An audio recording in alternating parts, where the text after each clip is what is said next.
जय हिंद। न्यूज़ में है glacier lake outburst floods. Indian express में एक आर्टिकल आया है जो कि टाइटल्ड है risk from glacier lake floods, और ये आर्टिकल यूपीएससी जीएस के पॉइंट ऑफ व्यू से और प्रीलिम्स के पॉइंट ऑफ व्यू से बेहद इंपॉर्टेंट है। इस आर्टिकल में बात की गई है कि ग्लेशियर लेक आउटबस्ट फ्लड्स होती क्या हैं, उत्तराखंड की गवर्नमेंट ने ऐसा क्या किया है जिसकी वजह से ये न्यूज़ में है, और ये जो ग्लेशियर लेक आउटबस्ट फ्लड्स हैं ये रीसेंट टाइम्स में देखने को मिला है कि बड़ा फ्रिक्वेंटली अकर हो रही हैं। इसके पीछे के रीजंस क्या हैं और इनको टैकल कैसे किया जाए, सॉल्यूशंस क्या हैं, उस सब के बारे में बातचीत करता है ये आर्टिकल। वही सब आज अपन पढ़ने वाले हैं। अच्छा, वीडियो को लाइक और शेयर कर दो और चैनल को सब्सक्राइब कर लो। देखो न्यूज़ क्या है, न्यूज़ बड़ी सिंपल है कि उत्तराखंड की गवर्नमेंट ने 2 टीम्स बनाई हैं एक्सपर्ट्स की, और इन 2 टीम्स को काम दिया गया है to evaluate the risk posed by 5 potentially hazardous glacier lakes in the reason.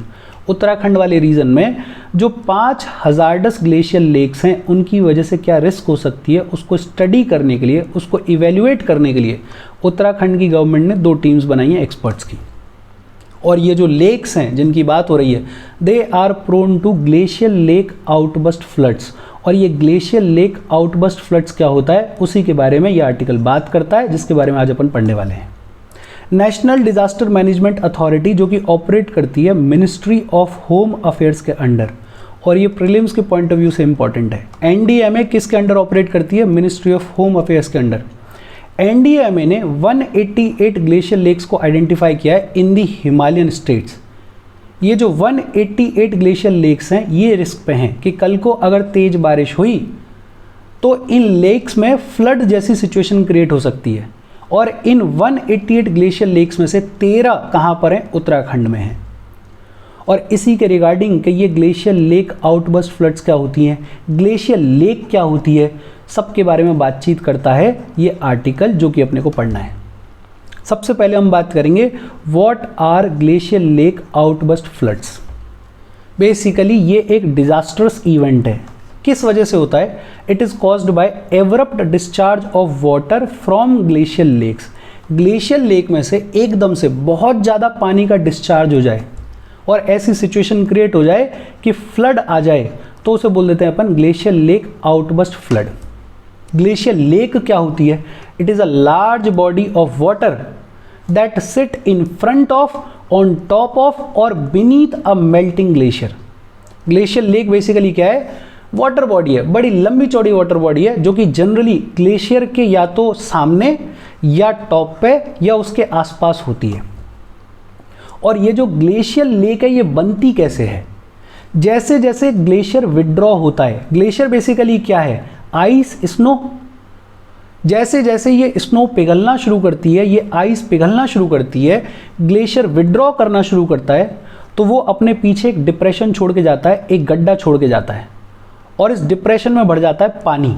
भाई आइस जो है मेल्ट हो रही है, गड्ढा क्रिएट हो गया है, इसी गड्ढे में पानी भर जाता है, और ये जो पानी भरा इस डिप्रेशन में इसी से फॉर्म हो जाती है लेक, जिसको अपन बुलाते हैं ग्लेशियर लेक। और इस ग्लेशियर लेक में से किसी भी कारण की वजह से एकदम से सडनली अगर बहुत सारा पानी डिस्चार्ज हो जाए और फ्लड्स आ जाएं तो उसको अपन बोल देते हैं ग्लेशियर लेक आउटबस्ट फ्लड्स।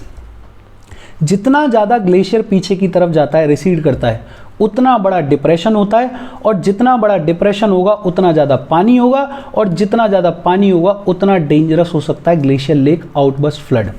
अच्छा, फ्लड्स आ कैसे जाते हैं? ये जो ग्लेशियर लेक बन रही है, ग्लेशियर लेक, इसके अराउंड कोई पक्की बाउंड्री नहीं है। It is mostly dammed by unstable ice और sediment composed of loose rock and debris. ये जो ग्लेशियर लेक बनी इसके अराउंड जो बाउंड्री है, जो डैमिंग है, वो पक्की बाउंड्री नहीं है। पानी कैसे रुका हुआ है? या तो कोई अनस्टेबल बड़ा आइस का टुकड़ा लगा हुआ है, अब वो जब तक लगा हुआ है तब तक तो पानी रुका हुआ है, जैसे ये हटेगा पानी बहना शुरू करेगा, फ्लड आ जाएगी। या फिर बाउंड्री कैसे बनी हुई है? सेडिमेंट के थ्रू, लेकिन सेडिमेंट कोई बहुत पुख्ता तरीके से नहीं जमा हुआ है, लूज रॉक्स का सेडिमेंट्स है, लूज डिब्रीज का सेडिमेंट है। तो मतलब लूजली जो सेडिमेंट जमा हुआ है उसकी वजह से या तो बाउंड्री बन रही है, या अनस्टेबल आइस के टुकड़े की वजह से बाउंड्री बन रही है, और उस बाउंड्री के अंदर पानी भरा हुआ है, उसी को अपन बोल रहे हैं ग्लेशियर लेक। और किसी भी वजह से अगर ये बाउंड्री टूट जाए तो खूब अमाउंट में खूब सारा पानी जो है वो माउंटेन से नीचे की तरफ बहना शुरू कर देता है, फ्लड वाली सिचुएशन क्रिएट हो जाती है, फ्लड्स आ जाते हैं। और जब फ्लड्स आ जाते हैं ग्लेशियर लेक के टूटने की वजह से, तो उसी को अपन क्या बोल रहे हैं, ग्लेशियर लेक आउटबर्स्ट फ्लड। बड़ा सिंपल सा ग्लॉफ क्या होता है वो अपने को समझ में आता है। अच्छा, ये बाउंड्री टूट कैसे सकती है, ग्लॉफ आ कैसे सकता है? कई सारे रीजंस हो सकते हैं। फॉर एग्जांपल एक हो सकता है ग्लेशियल काल्विंग। ग्लेशियल काल्विंग का मतलब क्या है कि कोई बड़ा आइस का टुकड़ा जो है वो ग्लेशियर से टूटा और लेक में जाके गिर गया। बहुत लंबा चौड़ा कोई आइस का टुकड़ा था, वो ग्लेशियर से टूटा और एकदम से लेक में जाके गिर गया। लेक में गिरेगा तो पानी डिस्प्लेस होगा, पानी अगर डिस्प्लेस होगा तो बाउंड्री टूटेगी, बाउंड्री अगर टूटेगी तो ह्यूज अमाउंट में पानी जो है वो फ्लो करना शुरू करेगा, बहना शुरू करेगा नीचे की तरफ माउंटेन से, और इसकी वजह से फ्लड्स आने की संभावना हो जाती है, फ्लड जैसी सिचुएशन क्रिएट हो जाती है।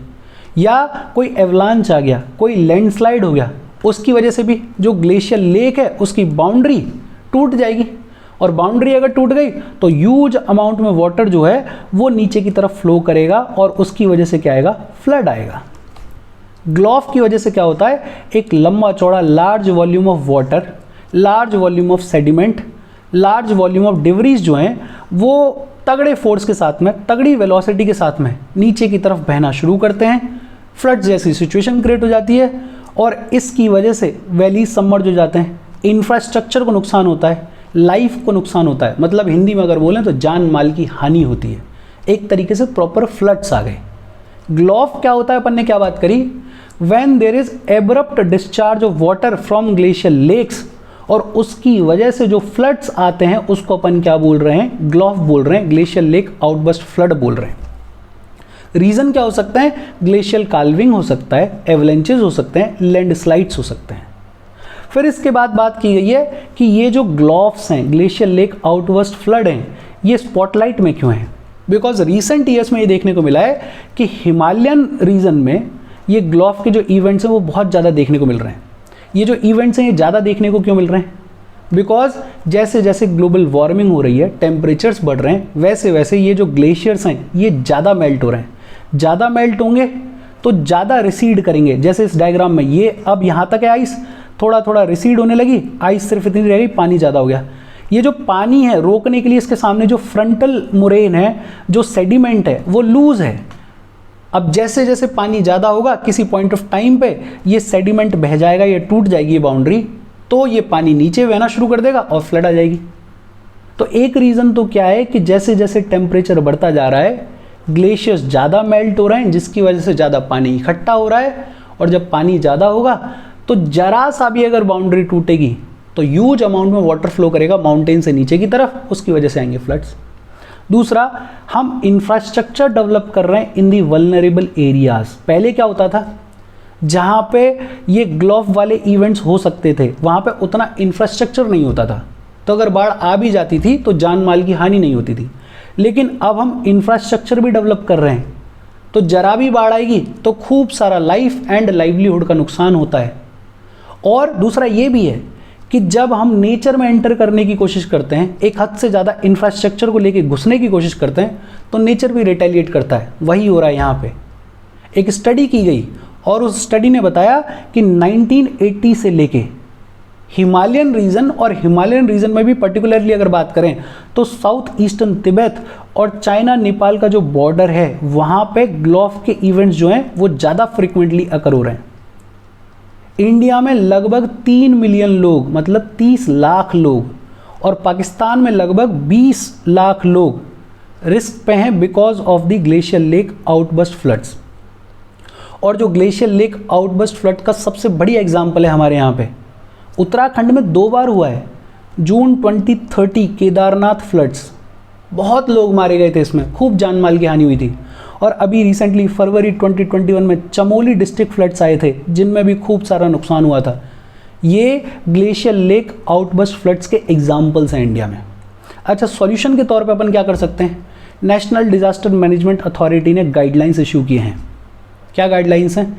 एक तो जितने भी स्पेशलाइज्ड फोर्सेज हैं, जैसे आर्मी है, एनडीएमए की अपनी यूनिट है जो कि ऐसे डिजास्टर्स में काम करती हैं, उनके अलावा हमें लोकल लोगों को ट्रेन करने की ज़रूरत है। दूसरा, जो भी डेंजरस लेक्स हैं उनको आइडेंटिफाई किया जाए उनको ऑब्जर्वेशन के अंडर रखा जाए, मॉडर्न टेक्नोलॉजी यूज़ की जाए ताकि अगर किसी लेक में जरा भी चेंज होता है और वो लेक डेंजर की तरफ जाती है तो उसको इजीली आइडेंटिफाई किया जा सके। जो भी पोटेंशियल डेंजरस लेक्स हैं उनको चैनल कर सकते हैं, उनके पानी को चैनल कर सकते हैं, कोई टनल बना दो, कहीं से पानी निकालने के लिए रास्ता बना दो। फिर उस पर्टिकुलर वल्नरेबल एरिया में इंफ्रास्ट्रक्चर कैसे होगा, डेवलपमेंट कैसे होगा, कंस्ट्रक्शन कैसे होगा, एक्सकेवेशन कैसे होगा, उसके रिगार्डिंग एक ब्रॉड पॉलिसी, एक ब्रॉड फ्रेमवर्क भी हमें बनाने की ज़रूरत है। अर्ली वार्निंग सिस्टम के जितने भी टेक्नोलॉजीज़ हैं हमारे पास उनको एनहेंस करने की ज़रूरत है और एक अलार्म का इंफ्रास्ट्रक्चर क्रिएट करो कि अगर इमरजेंसी हो तो जल्दी से जल्दी ज़्यादा से ज़्यादा लोगों को इन्फॉर्म किया जा सके। और फिर इवैक्यूएशन के मेथड्स कि अगर कोई इमरजेंसी हो तो लोगों को जल्दी से जल्दी इवैक्यूएट किया जा सके, उसके रिगार्डिंग भी हमें काम करने की ज़रूरत है। ये डायग्राम दिया हुआ है उसी आर्टिकल में और ये डायग्राम बताता है उत्तराखंड की उन 13 लेक्स के बारे में जिनको आइडेंटिफाई किया है NDMA ने, अभी अपन ने बात की थी। और इसके साथ ही आर्टिकल ख़त्म हो गया। कोई डाउट हो please comment. Thank you very much.